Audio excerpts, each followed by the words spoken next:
Lenora. Lenora is different from others. Years of perfect stitching experience. Lenora linen, cotton cloth and stitching. Pandikad Road, Vandoor. തെരഞ്ഞെടുപ്പിന് ഇനി 8 നാൾ. നിലമ്പൂരിൽ പ്രചരണം കൊഴുപ്പിച്ച സ്ഥാനാർത്ഥികളും നേതാക്കളും. നിലമ്പൂർ ഉപതെരഞ്ഞെടുപ്പ് പോരാട്ടം ഇഞ്ചോടിഞ്ച് പോരാട്ടമായതോടെ വോട്ടുകൾ ഉറപ്പിക്കാൻ ആവനാഴിയിലെ മുഴുവൻ ആയുധങ്ങളും പുറത്തെടുത്ത പോരാട്ടത്തിലാണ് പ്രധാന മുന്നണി സ്ഥാനാർത്ഥികളും നേതാക്കളും സ്വതന്ത്ര സ്ഥാനാർത്ഥി PV അൻവറും. ഇന്നലെ നിലമ്പൂരിൽ 10 മന്ത്രിമാരെയാണ് LDF കളത്തിലിറക്കിയത്. ഇവർ വരും ദിവസങ്ങളിലും നിലമ്പൂരിൽ പ്രചരണത്തിൽ സജീവമാകും.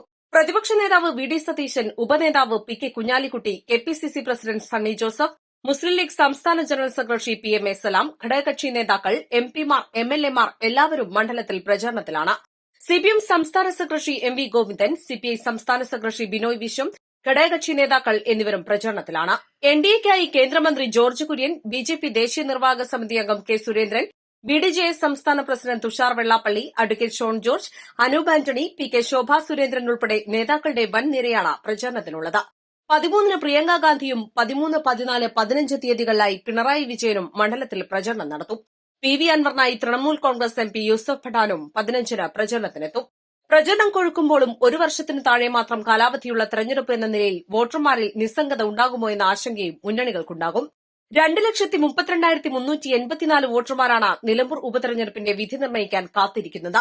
ഇലക്ഷൻ കമ്മീഷൻ തെരഞ്ഞെടുപ്പിന് ചെലവഴിക്കാനുള്ള തുക പരിമിതപ്പെടുത്തിയിട്ടുണ്ടെങ്കിലും അതിന്റെയെല്ലാം 10ഉം 20ഉം ഇരട്ടി ഓരോ സ്ഥാനാർത്ഥികൾക്കും ചെലവാകും.